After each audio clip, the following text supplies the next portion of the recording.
Assalamualaikum warahmatullahi wabarakatuh. Waalaikumsalam warahmatullahi wabarakatuh. Bismillahi walhamdulillah. Wassalatu wassalamu ala sayyidina Rasulillah wa ala alihi wa sahbihi wa mawalah. La hawla wa la quwwata illa billah, amma ba'du. Saudara-saudara kaum muslimin yang berbahagia, di dalam kehidupan ini kita senantiasa mengambil iktibar, contoh dan teladan dari orang-orang sebelum kita.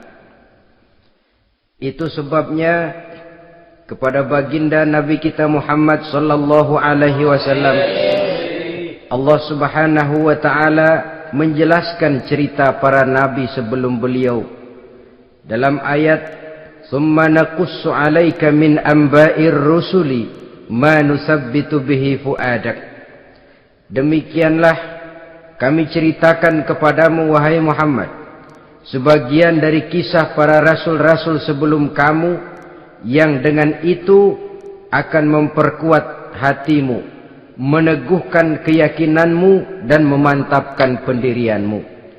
Inilah manfaatnya belajar dari sejarah. Jadi jangankan kita, baginda Nabi sendiri pun oleh Allah Subhanahu wa taala diceritakan sejarah para nabi sebelum beliau yang dimusuhi oleh umatnya, yang dicaci maki oleh kaumnya, yang terusir dari kampung halamannya, bahkan sampai ada yang terbunuh oleh umatnya. Itu seluruhnya merupakan iktibar manusabbitu bihi fu'adak, untuk memantapkan langkahmu, meneguhkan keyakinanmu dan menguatkan pendirianmu menghadapi perjuangan ini. Sehubungan dengan itu, pada pertemuan kali ini Al-Fakir ingin menyampaikan satu cuplikan kecil dari kehidupan seorang sahabat utama baginda Nabi, yaitu Sayyidina Umar ibn al-Khattab radhiyallahu an. Beliau adalah Umar bin Khattab bin Nufail bin Abdul Uzza dari suku Quraisy, golongan Bani Adi. Perawakannya tinggi, kekar dan gagah, melambangkan sifatnya yang pemberani, tegas dan tidak pernah kenal takut kepada siapapun. Sebelum mendapat hidayah, Umar bin Khattab termasuk orang yang berdiri di barisan orang-orang yang memusuhi umat Islam.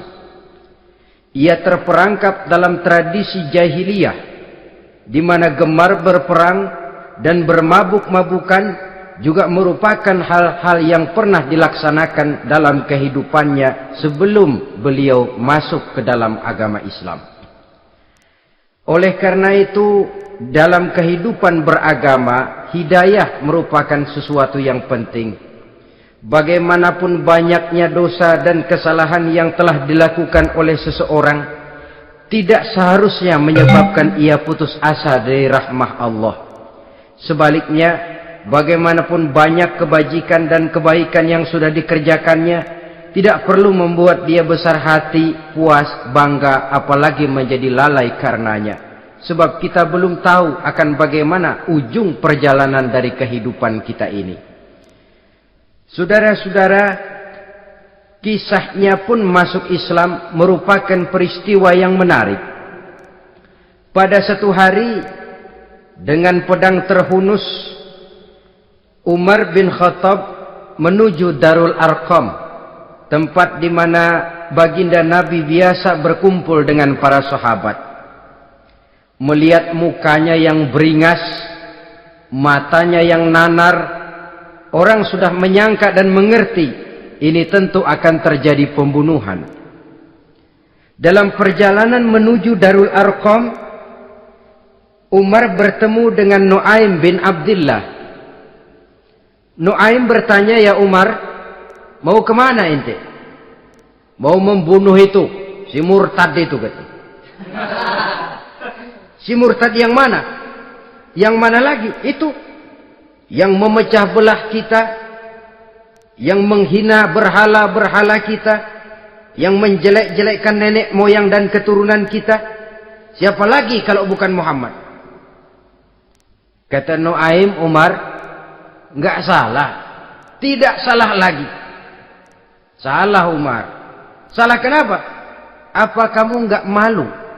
Kamu mau pergi membunuh Muhammad, sementara adikmu sendiri Fatimah, dia sudah termasuk salah seorang pengikut Muhammad. Mendengar ini, muka yang memang tadinya sudah marah dan merah, tambah jadi kelabu. Bukan main mangkelnya Umar bin Khattab. Orang lain dia musuhi, orang lain dia kejar-kejar. Ini malah adiknya sendiri menjadi pengikut dari baginda Nabi. Tidak jadi menuju Darul Arqam, dia berangkat ke rumah adiknya Fatimah. Adapun di rumah Fatimah sedang berkumpul Fatimah, suaminya Sa'id bin Zaid, dan seorang sahabat Habbab ibnul Arad. Mereka sedang membaca Quran. Waktu itu Quran belum lagi dijilid macam sekarang. Jadi masih merupakan suhuf atau lembaran-lembaran tercecer saja. Ketuk pintu. Ya tentu tidak assalamualaikum karena dia belum Islam. Tok, tok, tok. Siapa di luar? Umar. Mendengar suaranya saja, ini sahabat yang namanya Habbab ibnul Arad sudah lari ke belakang pintu. Sambil komat kamit baca doa mohon diselamatkan oleh Allah. Adapun Fatimah yang sedang memegang suhuf, lembaran tulisan Quran itu, menyembunyikan suhuf itu di belakang bajunya. Umar masuk. Fatimah, saya bang. Apa benar berita yang saya dengar? Berita apa itu bang? Bahwa kau sudah masuk Islam. Bang, andai kata Muhammad memang benar, bagaimana? Sudahlah, jangan belit-belit. Jawab saja, kau masuk Islam benar atau tidak? Ya. Saudara hadirin, begitu dikatakan iya, tangannya langsung melayang, menampar muka adiknya ini, sehingga mengalir darah dari hidungnya. Suaminya Sa'id bin Zaid yang mencoba melindungi istrinya, dipegang lehernya, dibanting, luki dadanya. Oh ini jawara ini.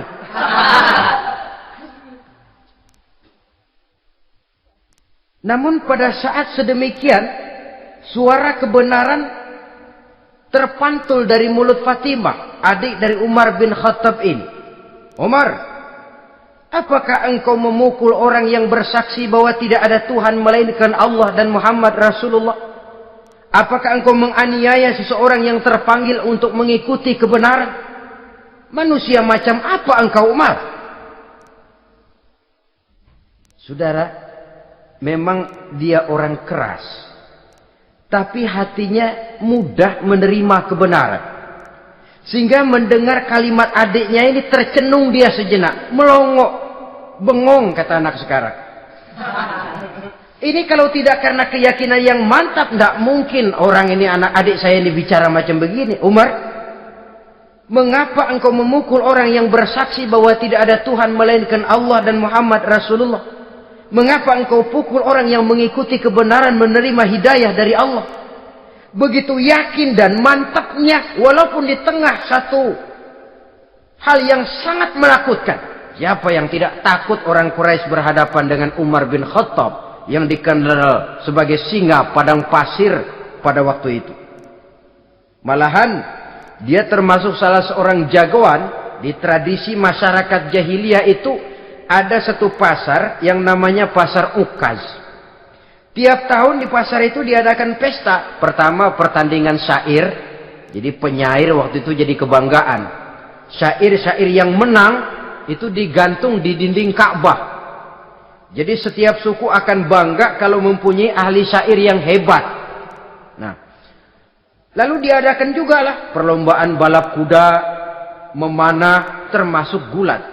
Lah Umar ini tiap kali pertarungan mesti menang. Belum pernah ada yang berhasil mengalahkan dia. Jawara. Saudara-saudara, mendengar adiknya begitu mantap hatinya, apalagi ketika adiknya berkata begitu, suhuf, lembaran yang disembunyikan di belakang bajunya tersembul. Apa yang kau sembunyikan di balik bajumu itu? Suhuf. Apa suhuf itu? Lembaran Al-Quran. Coba saya lihat. Enggak boleh. Kenapa? Kamu kotor. Orang kotor tidak boleh megang Quran. Saya mau lihat. Enggak boleh. Kalau kamu mau lihat, mandi dulu. Diturutinya permintaan adiknya itu. Lalu diambilnya suhuf tadi. Dia baca. Kebetulan ayat yang dibacanya, ayat pertama dari surah Toha, yang berlanjut dengan ayat 14 pada surah yang sama. Dia baca, Bismillahirrahmanirrahim. Toha, ma anzalna ilaikal Qur'ana litashqa illa tazkiratan liman yakhsha. Toha, tidaklah aku turunkan Al-Quran ini untuk bikin sukar manusia, melainkan merupakan pengingat bagi orang-orang yang takut kepada Allah. Lalu pada ayat ke-14, Innani anallahu la ilaha illa ana fa'budni. Sesungguhnya akulah Allah, tidak ada Tuhan melainkan aku, maka hendaknya hanya kepadakulah kamu menyembah. Wa aqimis sholata li dzikri, dirikanlah salat untuk mengingat aku. Inna sa'ata atiyatun akadu ukhfiha litujza kullu nafsin ma tas'a.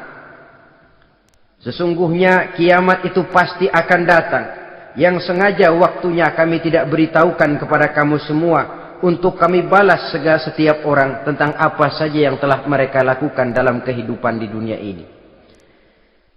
Setelah membaca ayat ini, gemetar tangannya. Ah, ini sih nggak main-main ini. Ini belum pernah saya baca ajaran semacam ini. Tidak patut orang yang mempunyai kitab suci semacam ini dimusuhi. Ini sesuatu yang benar, tergetar jiwanya. Hei, Fatimah, Muhammad di mana Muhammad? Saya tidak akan memberitahu kepada kamu. Di mana?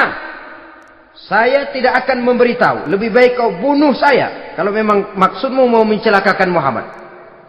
Sama sekali saya tidak akan mencelakakan dia, Fatimah. Kasih tahu saja, di mana dia? Darul Arqam. Bergegas dia menuju Darul Arqam. Di dalam Nabi memang sedang kumpul dengan para sahabat. Termasuk ada Sayyidina Hamzah yang juga terkenal jawara juga. Ketuk pintu. Ketuk pintu. Siapa di luar? Umar. Di dalam ini geger sebagian sahabat. Umar datang ini pasti bencana. Umar datang, wah, kalau istilah kampung, kerok dan urusan.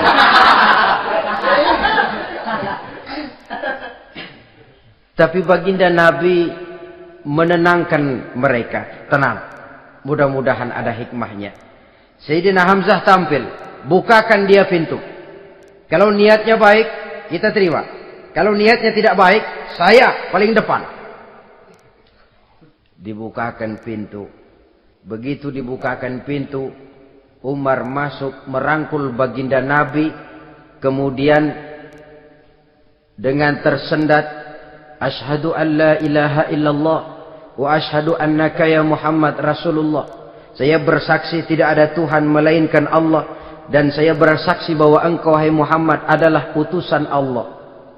Sahabat takbir semua, Allahu Akbar, Allahu Akbar. Kegembiraan meliputi suasana ketika itu. Kenapa? Karena sebelumnya dikala Umar belum masuk Islam, dia merupakan ganjalan yang paling dikhawatirkan oleh umat Islam. Setelah dia masuk Islam, jelas merupakan satu keuntungan yang sangat besar. Dan dia tertarik kepada Islam bukan karena bujuk rayu orang, tidak karena diberikan harta, tidak karena diiming-iming oleh kedudukan tinggi. Tapi karena kebenaran, hidayah menembus hatinya melalui wasilah ayat dalam surah Thaha yang dibacanya melalui suhuf yang dipegang oleh adiknya tadi. Sejak saat itu berubah 180 derajat Umar bin Khattab radhiyallahu anhu. Tetapi tetap dengan sifatnya keras, tegas, dan tidak pernah kenal takut kepada siapapun. Cuma kalau sebelum Islam, dia kerasnya kepada Islam. Setelah dia masuk Islam, muter arah. Kepada siapapun yang memusuhi Islam, dia bersikap keras, tegas, dan tidak pernah kenal takut. Bahkan setelah beliau masuk Islam, satu hari ketika di Darul Arqam kumpul-kumpul, waktu itu Nabi belum berdakwah secara terbuka karena pengikut masih sedikit. Sayyidina Umar usul, "Ya Rasul, ada apa Umar? Alasna 'alal haq fi mamatina wa mahyana?" Ya Rasul, bukankah kita ini berdiri di atas sesuatu yang benar? Bukankah mati kita, hidup kita untuk melaksanakan sesuatu yang benar? Bala ya Umar, betul Umar. Wallazi nafsi biyadih, innakum la'alal haq in muttum wa in hiyitum. Demi Allah Umar, kata Nabi, sesungguhnya kamu dan kita semua berdiri di atas kebenaran, hidup ataupun mati. Setelah mendapat jawaban begini, Umar masuk kepada tujuan pembicaraannya. Izan ya Rasul, fa fimal ihtifal. Kalau memang begitu ya Rasul, kalau memang kita yakin kita berdiri di atas kebenaran, kita hidup karena kebenaran, kita mati pun memperjuangkan kebenaran, fa fimal ihtifal. Kenapa mesti ngumpet-ngumpet? Kenapa harus sembunyi-sembunyi? Wallazi ba'asaka bil haqq, demi Allah ya Rasul, la takhrujanna wa la nakhrujanna ma'ak. Tuhan harus keluar menyampaikan Islam ini secara terbuka, dan kami akan mendampingi Tuhan dengan segenap jiwa dan raga. Sekali masuk Islam gak tanggung-tanggung. Yang kayak begini ini yang kita perlukan sekarang ini. Begitu masuk Islam gak tanggung seluruhnya, jiwa dan raganya masuk Islam. Beliau yang pertama kali mengajukan ide, kenapa harus dakwah sembunyi ya Rasul? Wong kita berdiri di atas kebenaran, memperjuangkan sesuatu yang hak. Kalau kita mati, kita pun mati membela kebenaran. Kenapa mesti fafimal ikhtifa? Kenapa harus sembunyi-sembunyi? Mulai sekarang mari keluar ya Rasul, saya akan dampingi Tuhan, nyawa taruhannya. Saudara hadirin yang saya hormati,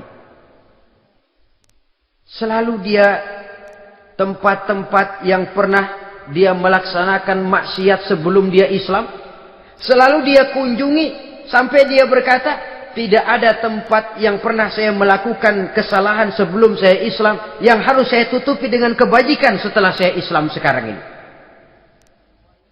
Bahkan ada satu riwayat menjelaskan beliau itu yang tinggi badannya, kekar perawakannya, gemetar orang ngadepin dia.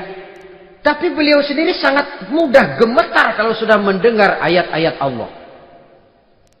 Sehingga ada satu riwayat menjelaskan Sayyidina Umar itu setelah masuk Islam, kalau sholat kadang-kadang bila menoleh ke kanan beliau senyum, bila menoleh ke kiri beliau menangis berurai air mata. Ada orang bertanya, ya Umar, kenapa menengok ke kanan kau senyum, ke kiri kau menangis? Itulah kalau saya ingat jahilnya saya sebelum Islam. Adapun bila saya menoleh ke arah sebelah kanan saya tersenyum, teringat betapa dulu saya membuat berhala dari korma. Saya tumpuk-tumpuk, saya susun begitu.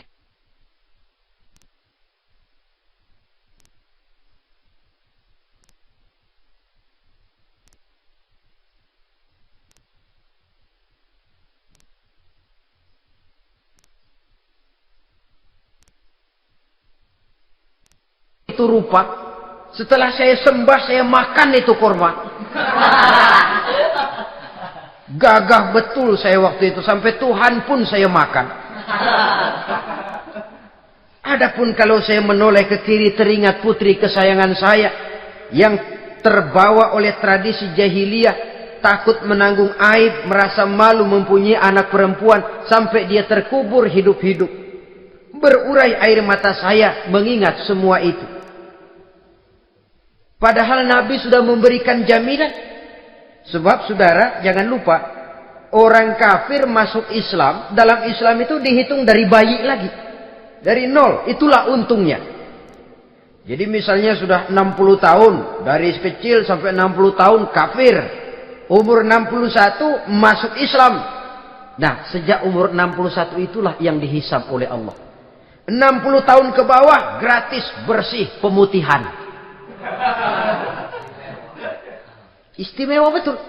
Tapi jangan lalu diniatin, gua kafir aja ah. Nanti sudah tua-tua mau giliran mati baru Islam, itu diniatin lain. Ini yang karena faktor hidayah, saudara-saudara. Nah, cintanya kepada baginda Nabi luar biasa. Dalam setiap pertempuran beliau selalu di front terdepan. Bahkan demikian cintanya sampai ketika hari di mana baginda Nabi wafat, saudara-saudara. Disampaikan berita wafat Nabi kepada Umarin. Ya Umar, baginda Nabi sudah wafat. Kamu ngomong apa? Baginda Nabi sudah wafat. Bukan sedih, nyabut pedang, keluar matanya melotot. Siapa yang bilang Muhammad mati, saya tabas batang lehernya. Begitu cintanya beliau kepada baginda Nabi, sampai-sampai nggak menerima kalau Nabi wafat. Taruhlah nggak bisa mati bersamaan, bolehlah mati beriring-iring saja barangkali maksudnya. Saudara-saudara, cabut pedang, kelayaban kemana-mana. Ayo, siapa ngomong Muhammad mati, saya tabas batang lehernya. Sampai bertemu dengan Sayyidina Umar, Sayyidina Abu Bakar. Di tempat orang banyak, Sayyidina Abu Bakar yang bijaksana ini pidato. Ayuhan nas, man kana ya'budu Muhammadan fa inna Muhammadan qad mata wa man kana ya'budu Allah fa inna Allah hayyun la yamut.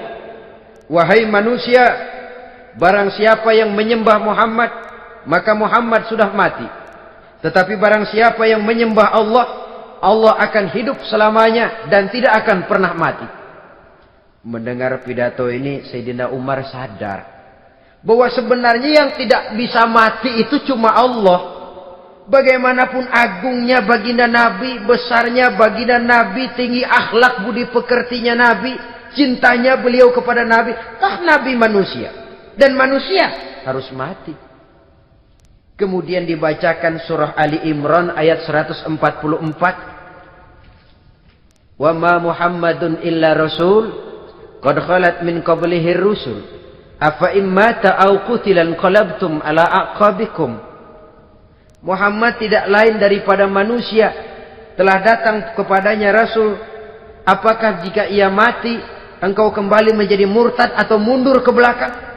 Mendengar ayat ini dibacakan, Sayyidina Umar sadar, berurai air matanya, menangis dalam kesedihannya. Ini cintanya yang demikian tinggi kepada baginda Rasulullah sallallahu alaihi wasallam. Begitulah seluruh kesalahan yang dia lakukan pada saat sebelum dia masuk Islam, berusaha dia tutupi dan dia tebus dengan segala kebaikan, pengabdian, perbuatan soleh setelah dia masuk Islam. Sehingga diajarkan oleh baginda Nabi, ittaqillaha haitsu ma kunta wa atbi'i sayyi'atal hasanata tamhuha wa khaliqin nasa bi khuluqin hasanin. Bertakwalah kamu kepada Allah, kata Nabi, dimanapun saja kamu berada. Jadi takwa tidak kenal tempat. Dimanapun saja kamu berada, bertakwalah kepada Allah. Di rumah takwa, di pasar takwa, di kantor takwa, di tengah orang banyak takwa, pada waktu sendirian takwa. Ittaqillaha haitsu ma kunta. Bertakwalah kau kepada Allah dimanapun saja kamu berada. Jangan takwa pakai tempat. Di masjid takwa, di kantor nyolong. Itu tidak haitsu makunta. Yang diajarkan oleh Nabi, dimanapun kamu berada, bertakwalah kepada Allah. Wa atbi'i sayyi'atal hasanah tamhuha. Dan iringi perbuatanmu yang salah dengan kebaikan. Jadi kalau satu saat terselip kita berbuat salah, cepat iringi dengan kebaikan. Tamhuha, dengan harapan kebaikan yang kita kerjakan akan menutupi dosa yang terselip kita lakukan. Ngomongin orang, astagfirullahalazim, banyak istighfar. Istighfarnya mudah-mudahan bisa nutupin dosa karena ngomongin orang. Tapi jangan lalu tambah sulap. Ngomongin orang istighfar, terus ngomongin lagi istighfar lagi. Itu tentu tidak bisa dengan cara begitu. Barangkali terselip pernah mengambil harta orang tanpa alasan yang hak, imbangi dengan rajin sedekah misalnya. Barangkali pernah menyakiti hati orang, imbangi dengan perbuatan yang bisa menyenangkan hati orang lain. Itu namanya mengiringi perbuatan yang bersifat salah dengan kebajikan. Ini yang dilakukan oleh Sayyidina Umar. Setiap pelosok hampir dia datangi. Tempat-tempat di mana dia pernah melakukan kesalahan sebelum Islam, di sana dia tegakkan kebajikan dan kebaikan. Kegagahannya, keperkasaannya, keberaniannya sepenuhnya bulat-bulat sudah diwakafkan untuk kepentingan Islam. Saudara hadirin yang saya hormati, diperlukan orang-orang yang punya keberanian macam Sayyidina Umar. Berani karena panggilan hidayah, bukan berani babi. Babi berani juga babi, cuman nyeruduk. Artinya berani yang tanpa pertimbangan. Berani yang tanpa pertimbangan pada akhirnya akan menyulitkan kita sendiri. Beliau gagah, beliau berani, beliau punya kekuatan, beliau punya wewenang, dan itu dimanfaatkannya untuk menjadi backing baginda Nabi kita Muhammad sallallahu alaihi wasallam. La takhrujanna wa la nakhrujanna ma'ak ya Rasul.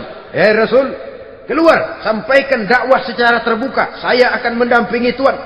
Jika ada yang ganggu Tuhan, saya paling depan. Backing yang mendampingi Rasul untuk menyampaikan risalah Islamiyah ini. Saudara hadirin yang saya hormati, wa khaliqin nasa bi khuluqin hasanin, kata Nabi.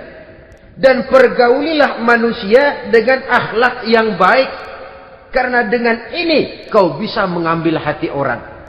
Dalam hadis lain katakan, innakum la tas'una an-nasa bi amwalikum walakin yas'uhum minkum bastul wajhi wa husnul khuluq. Kamu tidak akan bisa menyenangkan orang banyak dengan hartamu, tapi kamu bisa ambil hati mereka dengan budi pekerti yang luhur dan muka yang manis.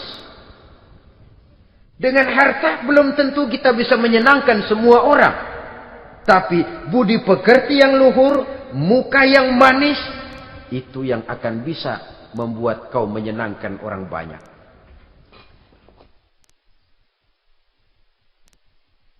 Setelah baginda Rasul wafat, pernah ketika berkumpul, Sayyidina Abu Bakar berkata kepada Sayyidina Umar, "Ya Umar, saya baiat kamu untuk menjadi khalifah." Jawab beliau, "Sayalah yang akan membaiat Tuan. Tapi Anda lebih utama dari saya Umar. Keutamaan saya akan saya berikan kepada Tuan untuk mendukung kekhalifahan Tuan." Di sini kelihatan wataknya yang tidak ambisius. Gagah, berani, perkasa, tapi tahu diri. Enggak nyelonong. Tidak menggunakan kekuasaannya, kegagahannya untuk maksud yang sewenang-wenang. Oleh karena itu setelah Sayyidina Abu Bakar wafat, beliau dilantik menjadi khalifah, keluarlah pidatonya yang terkenal. Ayuhan nas, inni qad wullitu alaikum walastu bi khairikum. Hai manusia, aku telah dipilih menjadi pemimpin kamu. padahal aku bukanlah orang yang terbaik di antara kamu. Kalau tidaklah karena aku melihat keutamaan, keteguhan yang dapat melindungi kalian, berat rasanya aku memikul amanah ini. Sebab apa? Alangkah beratnya menunggu datangnya perhitungan di akhirat nanti terhadap Umar. Ini yang jadi motifnya memegang jabatan khalifah. Sungguh berat bagi Umar menunggu datangnya saat perhitungan. Sehingga seolah-olah kalau bisalah jadi Umar bin Khattab saja, jangan jadi khalifah kalau bisa. Tapi moya umat sudah kadang memilih. Sehingga benar kalau dalam satu hadis Nabi pernah mengajarkan jangan memberikan satu jabatan kepada orang yang memintanya. Sebab orang kalau sudah minta jabatan, apalagi pakai jilat-jilat, pakai upeti-upeti, tentu ada tendensinya.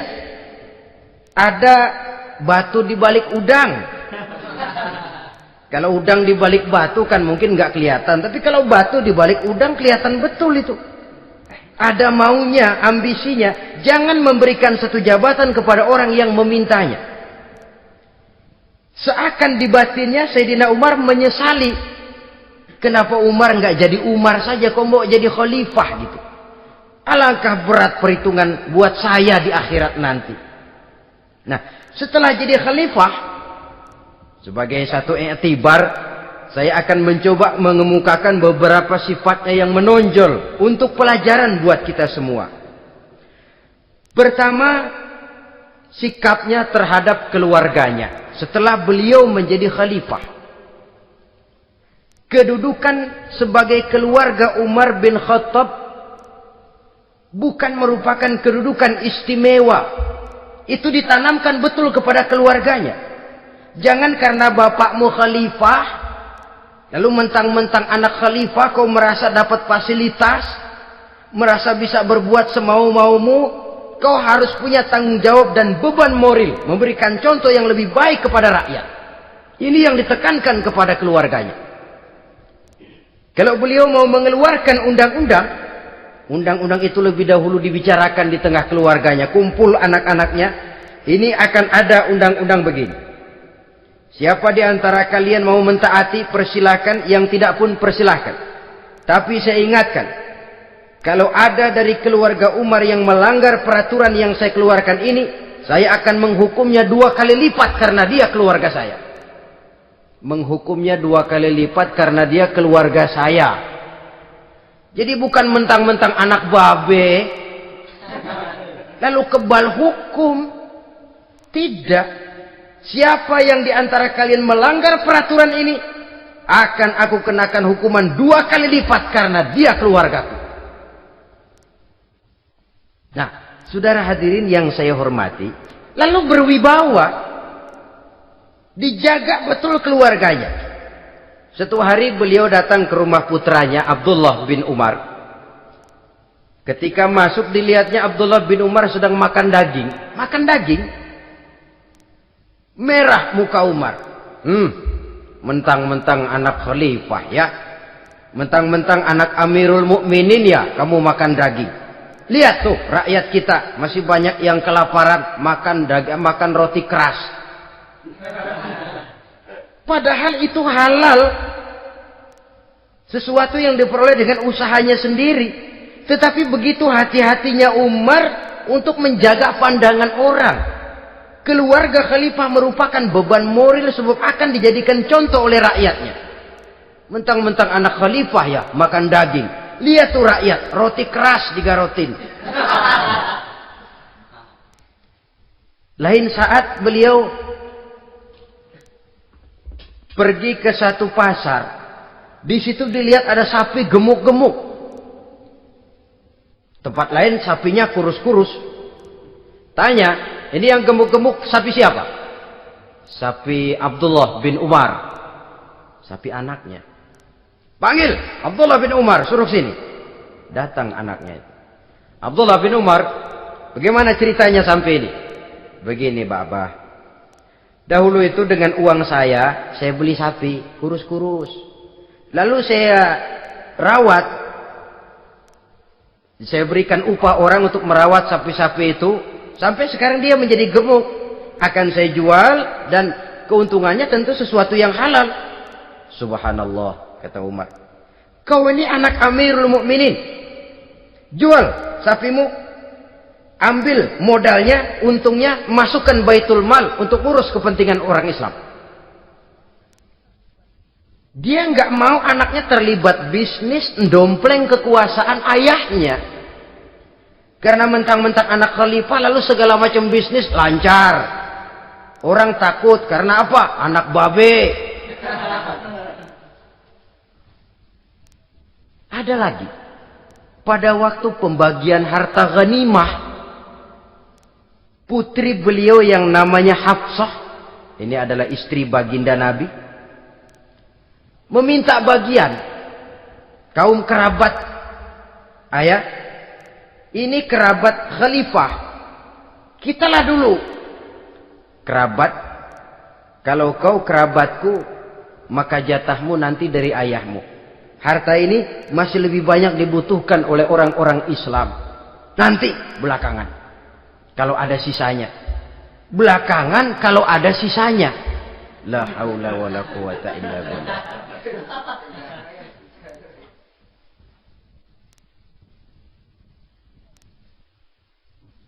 Saudara hadirin, itu terhadap keluarganya. Kemudian apa sifat-sifat yang menonjol dari kepemimpinannya? Pertama, kesederhanaannya. Beliaulah satu-satunya khalifah, Amirul Mukminin, setingkat presiden kalau sekarang, yang punya jubah cuma 2 dan 1 pun punya anaknya. Tambelan lagi. Pernah sholat Jumat terlambat. Beliau naik mimbar untuk khutbah, sebelumnya minta maaf dulu. Saudara-saudara, maaf saya terlambat nungguin baju kering. Seorang khalifah nungguin baju kering. Sederhana dalam kehidupannya. Mari kita ambil satu cerita lagi. Pada waktu beliau jadi khalifah, yang diangkat jadi gubernur di Mesir adalah Amr bin As. Amr bin As hidupnya lebih mirip kaisar. Istananya besar, pakaiannya bagus-bagus. Nah, yang paling mengganggu pikiran Amr bin As, di sebelah istananya ini ada gubuk reot, kepunyaan orang Yahudi lagi. Ah, ini nggak pantas bener, masa di samping istana gubernur ada gubuk reot. Orang Yahudi lagi yang punya. Ini mesti, udah, bikin saja rencana, panggil dinas tata kota, bikin planning. Di sini mau dibangun masjid, proyek negara. Bikin gambarnya, susun anggarannya, tender. Saudara-saudara, si Yahudi yang punya gubuk reot dipanggil. Yahudi, ada apa, Pak? Kamu tahu nggak? Enggak. Iya, memang belum saya kasih tahu.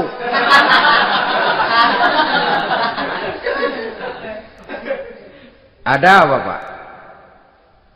Itu kamu punya gubuk. Tahu? Kena proyek. Proyek apa, Pak? Kami mau bangun masjid besar di situ. Dan tidak sesuai ada gubuk reot di samping tempat gubernur. Jadi maksud Bapak, gubukmu, tanah-tanahnya mau saya bebaskan. Saya beli. Enggak mau, Pak. Saya enggak mau jual. Saya bayar 2 kali lipat. Enggak mau. 3 kali lipat. 6 kali lipat juga enggak mau, Pak. Saya dari muda peres keringat banting tulang cuma segitu-gitunya, Pak, tempat saya tinggal. Gubuk reot sama tanahnya sedikit. Makmur saya, Pak, cuma rumah sama sumur.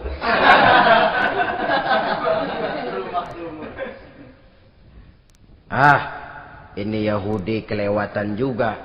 Akhirnya turun perintah, sudah, kalau dia nggak mau dibebaskan, gusur saja, tarik, ambil bulldozer. Digusur. Yahudi ini berurai air matanya. Aduh, begini, jadi rakyat kecil, udah jatuh ketiban ember lagi. Tapi pikir-pikir Amr bin As kan bukan yang paling atas. Dia kan cuma pejabat, masih ada atasannya lagi. Lapor lapor. Yahudi ini berangkat ke Madinah. Bayangkan dari Mesir ke Madinah. Jalan. Di sepanjang jalan dia berpikir membanding-banding. Kalau gubernurnya saja istananya begitu mewah, apalagi khalifahnya. Kalau gubernurnya galak main gusur, apalagi khalifahnya. Dan saya bukan orang Islam, apa dia lemin ngadu? Apa dapat tanggapan? Berangkat dia sambil harap-harap cemas. Sampai di pintu kota Madinah, dia temui orang lagi tidur di bawah pohon korma. Selamat siang, Pak. Ada apa? Pak. Apa? Mau lapor. Lapor apa? Bapak tahu Khalifah Umar bin Khattab? Tahu? Istananya di mana, Pak? Istananya di atas lumpur. Di atas lumpur. Di atas lumpur. Pengawalnya banyak, Pak. Banyak. Siapa, Pak? Yatim piatu, janda-janda tua, orang-orang miskin, orang-orang lemah, itu pengawalnya. Pakaian kebesarannya apa sutra apa, Pak? Pakaian kebesarannya malu dan takwa. Saya nggak ngerti, Pak. Itulah Umar bin Khattab. Lalu orangnya sekarang di mana, Pak? Di depan ente. Rupanya yang dia tanya itulah orangnya. Gemeter Yahudi ini, keringat bercucuran. Coba, istananya di atas lumpur. Sebab beliau berprinsip, bagaimana saya bisa menghayati nasib rakyat kalau saya tidak merasakan apa yang mereka rasakan? Bagaimana saya nggak bisa tahu sakitnya lapar kalau saya belum pernah kelaparan? Itu prinsipnya. Istananya di atas lumpur. Para pengawalnya yatim piatu, janda-janda tua, orang-orang miskin, orang-orang lemah dan tidak mampu. Dan pakaian kebesarannya malu dan takwa. Kamu dari mana? Dari Mesir, Pak. Ada apa? Mau laporan gubernur Bapak di Mesir yang namanya Amr bin As. Kenapa? Main gusur aja, Pak. Ceritanya? Iya, dia mau bangun masjid. Kebetulan di areal itu saya punya tanah sama gubuk segitu-gitunya. Saya nggak mau dibeli, digusur, Pak. Saya mau mencari keadilan. Begini. Kamu lihat tempat sampah itu? Lihat. Di situ banyak tulang. Coba kamu ambil kemari satu. Tulang unta, bawa sini. Bingung Yahudi. Pak, saya kemari mau cari keadilan. Kalau tulang mah di Mesir juga banyak, Pak. Sudahlah, pokoknya kau ambil saja tulang itu. Dicoker-coker, dapat, dikasih. Tulang itu digaris lurus oleh Sidina Umar dengan ujung pedang. Red. Nah, nih, kau bawa kepada Amr bin As. Makin bingung itu Yahudi. Suruh bawa tulang cuman digaris. Nanti saya ngomong apa, Pak? Sudahlah, kasih saja. Pulang dia. Sampai di Mesir. Tuan Gubernur, ada apa? Saya baru menghadap khalifah. Kemudian beliau sampaikan ini, dikasih tulang. Amr bin As ngelihat tulang ada goresan lurus dengan ujung pedang, gemetar. Badannya keluar keringat dingin. Panggil kepala proyek. Proyek batal. Masjid nggak jadi didiriin. Itu gubuk Yahudi diriin lagi. Ini Yahudi makin bengong. Ini gubernur dapat tulang doang segitu takutnya.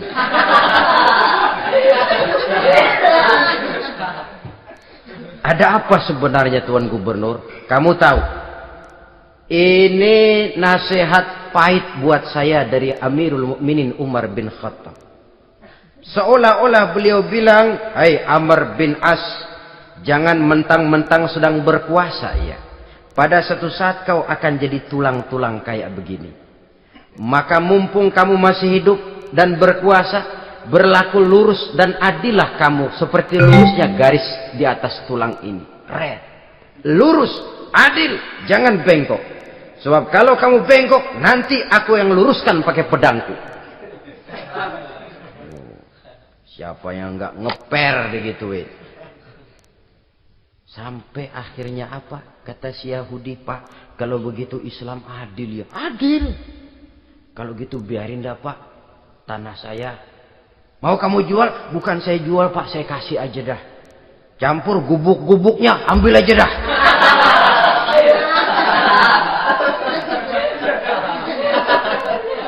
Masuk Islam si Yahudi ini oleh karena keadilan dari Umar bin Khattab. Begitulah kesederhanaan hidupnya. Sampai saudara, yang ironi betul,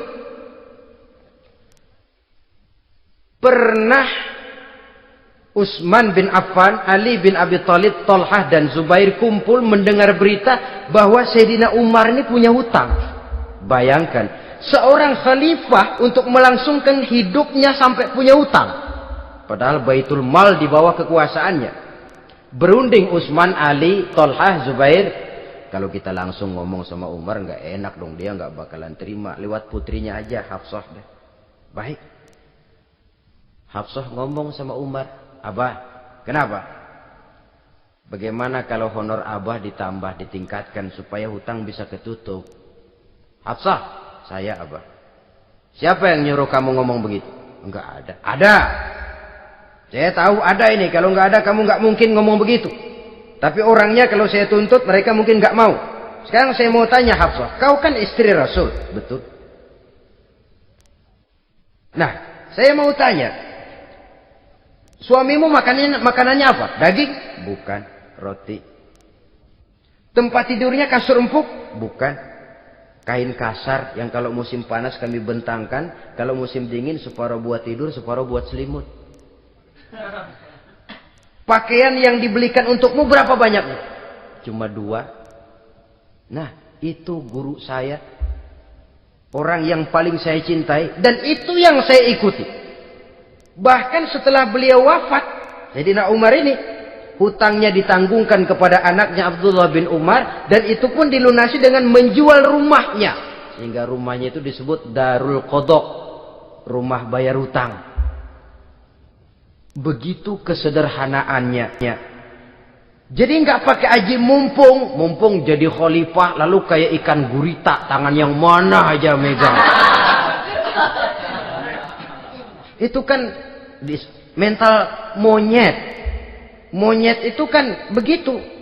Tangan megang kiri kanan, mulut ngawal, kaki megang, temennya dikasih masih ngerampas juga. Monyet rakus betul itu. Itu kesederhanaannya. Kenapa kesederhanaan ini timbul? Karena sikap zuhudnya. Zuhud itu tarkud dunia li ajlil akhirah. Orang yang mengambil dunia hanya yang diperlukan dengan lebih mengutamakan kehidupan akhirat. Watak zuhudnya yang sangat menonjol. Dialah pahlawan yang paling berani di medan perang. Dialah imam yang paling khusyuk di masjid. Dan tidak jarang kalau sholat sendiri, begitu membaca ayat yang menceritakan neraka, nangis berurai air matanya. Saudara hadirin ma'asyiral muslimin rahimakumullah. Jadi kesederhanaan dan kezuhudan ini bukan lewat teori disampaikan oleh Umar. Bukan lewat penataran seluruh aparat. Tidak. Lewat contoh konkret. Inilah saya. Contoh sederhana dan zuhud. Bagaimana saya akan bisa merasakan penderitaan kalau saya sendiri tidak pernah menderita? Bagaimana saya akan tahu sakitnya lapar kalau saya belum pernah kelaparan? Maka tanpa penataran, tanpa upgrading segala macam, berhasil karena prinsip keteladanan. Beliau jadi contoh utama. Dan sumber utamanya tentu tidak lain karena contoh dari baginda Nabi besar Muhammad sallallahu alaihi wasallam. 2, sederhana, yang kedua zuhud. Yang ketiga, sifat yang menonjol dari kekhalifahannya adalah adil. Kalau sudah bicara soal hukum, dia tidak pernah kenal kompromi. Adalah seorang pemuka Nasrani masuk Islam. Namanya Jabalah bin Aiham. Ketika dia bikin haji, kain ihramnya keinjak orang Arab yang hitam. Badui. Jengkel. Dia merasa bekas tokoh. Enak aja nih orang udah jelek nginjak lagi. Ditempeleng orang tadi. Orang ini lapor kepada Umar. Panggil Jabalah bin Aiham. Panggil. Kau ditampar? Betul Khalifah. Tampar dia. Tampar lagi. Dipukul orang itu. Di depan Sayyidina Umar. Jadi tidak karena kau ini bekas kepala suku, kau ini bekas orang terhormat, lalu ada kebijaksanaan yang tidak bijaksana. Kebijaksanaan yang akhirnya jadi tidak bijaksana. Dan itu memang sudah dimulai dengan memblokir keluarganya. Tidak satu keluarganya pun yang boleh mempunyai perasaan bahwa menjadi keluarga khalifah merupakan fasilitas dan keuntungan. Kau jangan makan di atas punggungku. Kau jangan menikmati fasilitas di atas keringatku. Dan tidak ada keinginan mewariskan jabatan khalifah kepada anak-anaknya. Pernah beliau musyawarah. Saya bingung. Kenapa khalifah? Gubernur Kufah ini sulit nyari orang. Diangkat yang lemah, rakyat ngeluh. Diangkat yang keras, rakyat juga ngeluh. Ada calon khalifah. Kalau ini mah nggak salah lagi nih buat gubernur Kufah. Siapa? Abdullah bin Umar. Anak beliau sendiri. Melotot matanya. Jangan macam-macam kau. Cukup satu orang Umar memegang jabatan ini.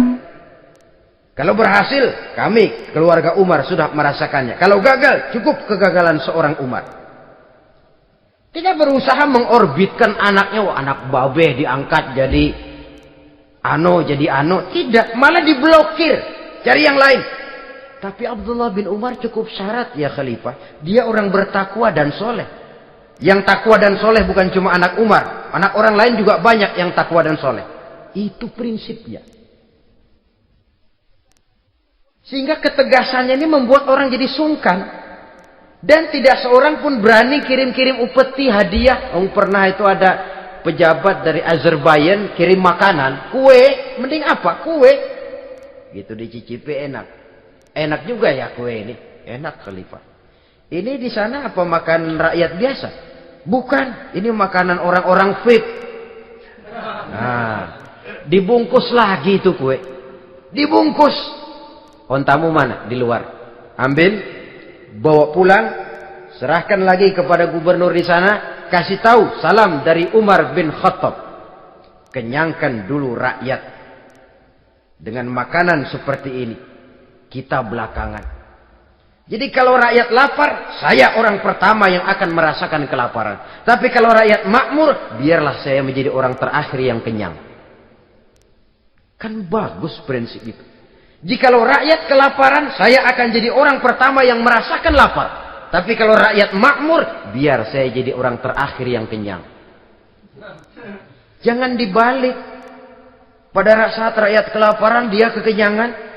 Dan selanjutnya, sikap keadilannya ini, saudara-saudara, menyebabkan hukum lalu jadi berwibawa. Pernah beliau jalan-jalan di lorong kota Madinah. Di tempat yang namanya Harah bersama Aslam. Ada ibu-ibu, anaknya nangis. Lapar ma. Sabar, dikit lagi matang katanya. Emang tuh ibu lagi ngerebus. Bunyi, air ngegulak. Luguk. Umar lihati dari jauh. Belum juga matang. Ini anak dari nangis, lapar, sampai capek nangis, sampai tidur. Anak tidur, Umar samperin. Bu, yang masak apa sih kok nggak bisa matang? Saya nggak masak apa-apa tuan. Itu pating kerubuk apa? Ketika dibuka ya cuma air saja. Subhanallah, ibu sudah ngebohongi anak ibu sendiri. Habis harus bagaimana tuan? Saya sudah nggak punya makanan untuk dimasak.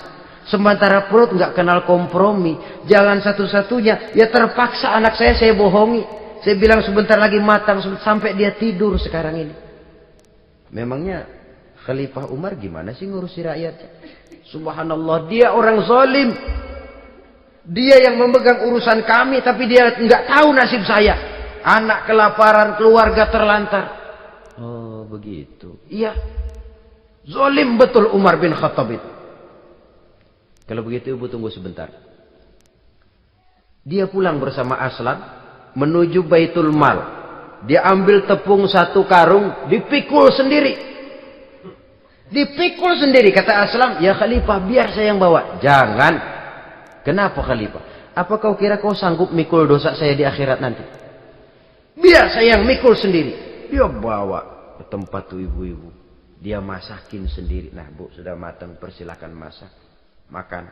Alhamdulillah Tuhan. Tuhan Allah memberkahi Tuhan. Tuhan lebih baik dari Umar bin Khattab yang zalim itu. Memang sebenarnya Tuhan siapa, kata tuh ibu? Saya. Iya. Saya ya Umar bin Khattab yang ibu bilang zalim itu. Gemetar si ibu. Gemetar si ibu. Tapi memang peka dan menghargai kritik orang. Tidak membungkam setiap orang yang nadanya sumbang atau berbeda. Kadang beliau berkata, saya khawatir karena orang terlalu segan dengan saya lalu nggak ada yang berani negur kalau saya salah. Kan begitu biasanya. Karena sudah terlalu segan lalu semuanya orang mau diaminin saja.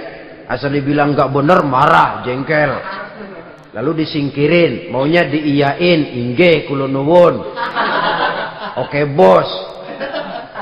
Beliau bilang saya khawatir kalau tidak ada orang yang mau menegur kesalahan saya jika saya terlanjur nanti.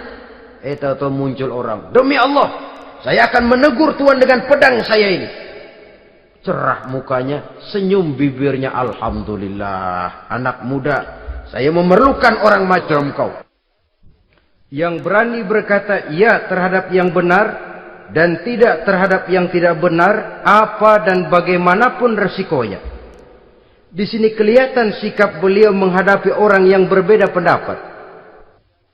Keadilan, keberanian dan ketegasan, cepat menerima kebenaran, merupakan serentetan dari sifat-sifat utama beliau sejak masuk Islam sampai menjadi khalifah yang kedua. Bahkan dengan jasa beliau, Islam kemudian tersebar, menembus dinding Jazirah Arabia, memasuki Bizantium dan Persia, sehingga beliau juga dikenal sebagai periode Al-Futuhat Al-Islamiyah. Nah, saudara-saudara, inilah cuplikan kecil dari kehidupan seorang agung dan besar yang memang sangat terbatas kata-kata untuk melukiskan kebesaran itu. Namun yang secuplik ini mudah-mudahan menjadi sumbangan moral dalam rangka kita memperbaiki diri menuju kehidupan yang lebih baik. Terima kasih banyak atas segala perhatian. Mohon maaf atas segala kekurangan. Usikum wa nafsi bitaqwallah. Wassalamualaikum warahmatullahi wabarakatuh. Waalaikumsalam.